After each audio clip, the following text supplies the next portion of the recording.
এভাবে আপনি চাইলে যে কোনো ধরনের জ্যাঙ্গো অ্যাপস তৈরি করতে পারবেন। জ্যাঙ্গো ব্যবহার করে কিভাবে ভার্চুয়ালি প্রজেক্ট তৈরি করতে হয় বিষয়টি বুঝতে পেরেছেন। আশা করি কিভাবে ভার্চুয়াল এনভায়রনমেন্ট তৈরি করতে হয় এবং অ্যাক্টিভেট করতে হয় এই বিষয়টি বুঝতে পেরেছেন। আসসালামু আলাইকুম, উইক মার্কেটিংয়ে আপনাকে স্বাগত।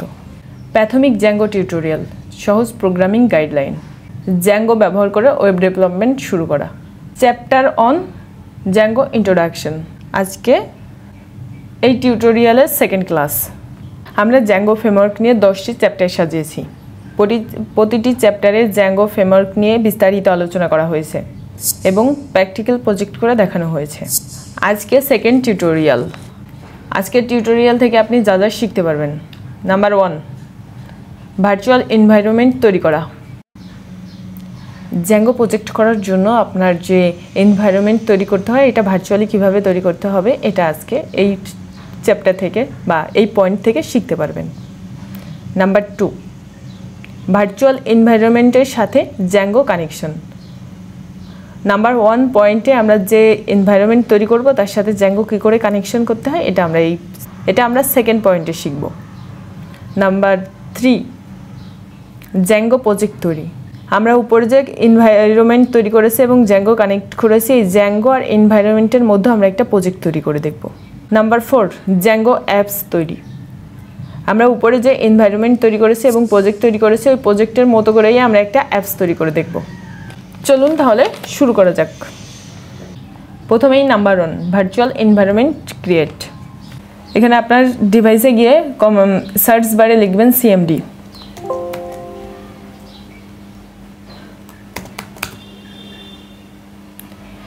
এখান থেকে আমরা প্রথমেই ভার্চুয়াল এনভায়রনমেন্ট তৈরি করে নিব। ভার্চুয়াল এনভায়রনমেন্ট তৈরি করার জন্য আমরা এখানে টাইপ করব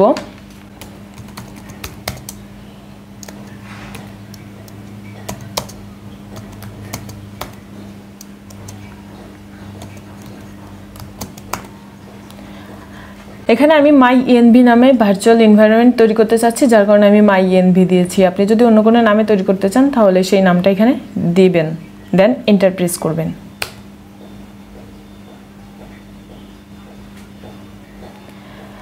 আমাদের ভার্চুয়াল এনভায়রনমেন্টটা তৈরি করা হয়ে গেছে। এখন আমরা এই এনভায়রনমেন্টটাকে অ্যাক্টিভ করব।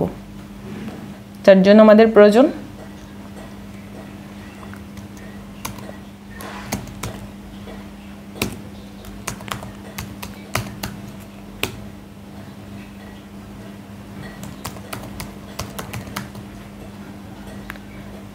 এটা লেখার পরে আপনি যে নাম দিবেন সেই নামটা দিয়ে স্ক্রিপ্ট স্ল্যাশ দিয়ে অ্যাক্টিভেট দিবেন, দেন এন্টার প্রেস করবেন। দেখেন মাই ইএনভি নামক যে এনভায়রনমেন্ট আমরা তৈরি করেছি এটা অ্যাক্টিভ হয়ে গেছে। এখান থেকে সেম প্রসেসে আপনি ভার্চুয়াল এনভায়রনমেন্ট ডিঅ্যাক্টিভও করে দিতে পারবেন। আশা করি কিভাবে ভার্চুয়াল এনভায়রনমেন্ট তৈরি করতে হয় এবং অ্যাক্টিভেট করতে হয় এই বিষয়টি বুঝতে পেরেছেন। এখন আমরা দেখব ভার্চুয়াল যে এনভায়রনমেন্টটাই আমরা তৈরি করেছি এর সাথে জ্যাঙ্গো কিভাবে কানেক্ট করতে হয়। তার জন্য আমরা এখানে প্রথমে জ্যাঙ্গোকে ইনস্টল করব।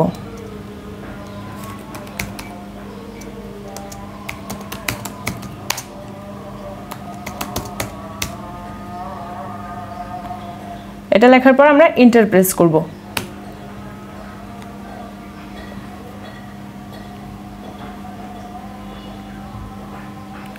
এখানে কিছু সময় ওয়েট করবেন জ্যাঙ্গো ইনস্টল হওয়ার জন্য।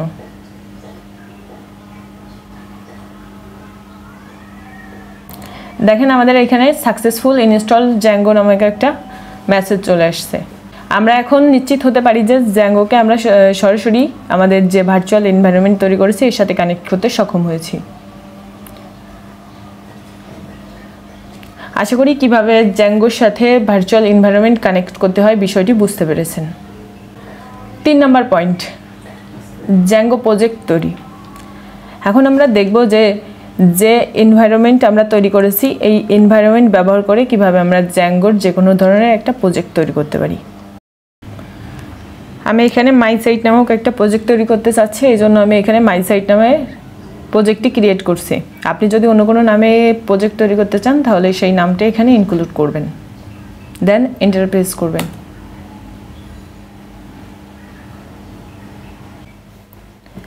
এখানে দেখেন মাই সাইট নামে আমাদের একটা ভার্চুয়াল এনভায়রনমেন্ট তৈরি হয়ে গেছে এবং তার মধ্যে আমরা একটা প্রজেক্ট তৈরি করতে সক্ষম হয়েছি। এবার যদি আমরা এই প্রজেক্টটাকে ওপেন করি, আমরা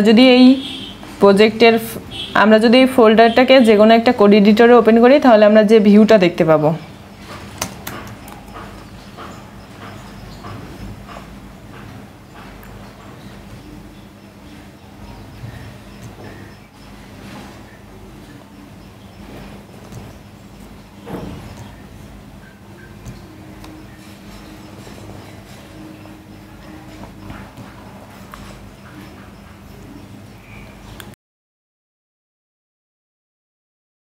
আমরা মাই সাইট নামক একটা ফোল্ডার দেখতে পাচ্ছি। এই ফোল্ডারের আন্ডারে অনেকগুলো ফাইল তৈরি হয়ে গেছে অটোমেটিক্যালি, যা যে কোনো একটা প্রজেক্ট করার জন্য খুবই গুরুত্বপূর্ণ। আশা করি জ্যাঙ্গো ব্যবহার করে কিভাবে ভার্চুয়ালি প্রজেক্ট তৈরি করতে হয় বিষয়টি বুঝতে পেরেছেন। চলুন তাহলে দেখি আমাদের তৈরিকৃত জ্যাঙ্গো প্রজেক্ট সঠিকভাবে কাজ করছে কিনা। তার জন্য যে কোনো কোড এডিটর থেকে আমরা টার্মিনালে চলে যাব। এখান থেকে টার্মিনাল থেকে আমরা আমাদের তৈরিকৃত জ্যাঙ্গো প্রজেক্টটি রান করার ট্রাই করব।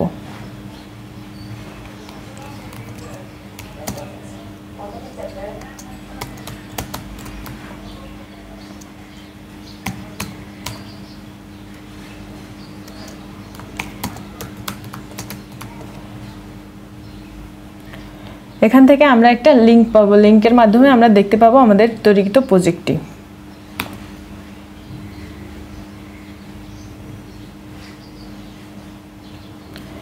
দেখেন নিচের দিকে একটা লিঙ্ক দেখা যাচ্ছে। এই লিঙ্কে গিয়ে আমরা যে কোনো সার্ভারে যদি আমরা এই লিঙ্কটি ওপেন করি তাহলে আমাদের তৈরিকৃত প্রজেক্টটি দেখতে পাবো। যেহেতু আমাদের তৈরিকৃত প্রজেক্টের মধ্যে কোনো ডাটা বা কোনো কিছুই নেই, সেজন্য আমরা কোনো কিছুই দেখতে পাবো না। এভাবে আপনি যে কোনো ধরনের জ্যাঙ্গো প্রজেক্ট তৈরি করতে পারবেন। আশা করি বুঝতে পেরেছেন কিভাবে জ্যাঙ্গো প্রজেক্ট তৈরি করতে হয়। আমরা এখন যে কোনো একটা কোড এডিটরে একটা জ্যাঙ্গো অ্যাপস তৈরি করব। এটা যে কোনো ধরনের অ্যাপস হতে পারে। তার জন্য আমরা প্রথমে কোড এডিটরের টার্মিনালটি ওপেন করব। আমরা নিউ একটা টার্মিনাল নিলাম। দেন এখানে কমান্ড দিব নতুন যে অ্যাপস তৈরি করব অ্যাপসের।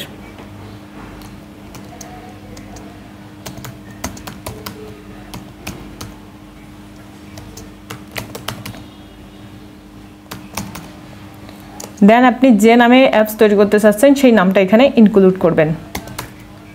এখানে আমি মেম্বার্স নামক একটা অ্যাপস তৈরি করতে চাচ্ছি। আপনার অ্যাপসের নাম দেওয়ার পরে এন্টার প্রেস করবেন। দেখুন উপরের দিকে মাই সাইট নামক যে ফোল্ডার আছে, এই ফোল্ডারের আন্ডারে আমাদের মেম্বার্স নামক একটা ফোল্ডার তৈরি হয়ে গেছে। এটা যদি আমরা ওপেন করি তাহলে আগের মাই সাইট নামক যে প্রজেক্ট তৈরি করেছিলাম এখন মেম্বার্স নামক আরেকটা ফোল্ডার তৈরি হয়ে গেছে। এই ফোল্ডারের ভিতরেও কিন্তু আগের ফোল্ডারের মতো সেম ফাইলগুলো ইনক্লুড করা আছে। এভাবে আপনি চাইলে যে কোনো ধরনের জ্যাঙ্গো অ্যাপস তৈরি করতে পারবেন। আশা করি কিভাবে জ্যাঙ্গো অ্যাপস তৈরি করতে হয় এই বিষয়টিও আপনার কাছে ক্লিয়ার। তাহলে বুঝতে পারলেন কিভাবে যে কোনো ভার্চুয়াল এনভায়রনমেন্ট তৈরি করতে হয়, তার সাথে জ্যাঙ্গো কানেক্ট করতে হয় এবং জ্যাঙ্গো প্রজেক্ট তৈরি করতে হয় এবং প্রজেক্টের মধ্যে যে কোনো অ্যাপস ইনক্লুড করে আপনার কাজকে কিভাবে সহজ ও প্রাণবন্ত করা যায়। আশা করি উপরের প্রত্যেকটি বিষয় সুন্দরভাবে বুঝতে পেরেছেন। কোনো বিষয় যদি বুঝতে সমস্যা হয় তাহলে অবশ্যই কমেন্টে জানাবেন। আমরা যথাযথ সময়ে উত্তর দেওয়ার চেষ্টা করব। এত সময় উইগ মার্কেটিংয়ের সাথে থাকার জন্য আপনাকে অসংখ্য ধন্যবাদ। আল্লাহ হাফেজ।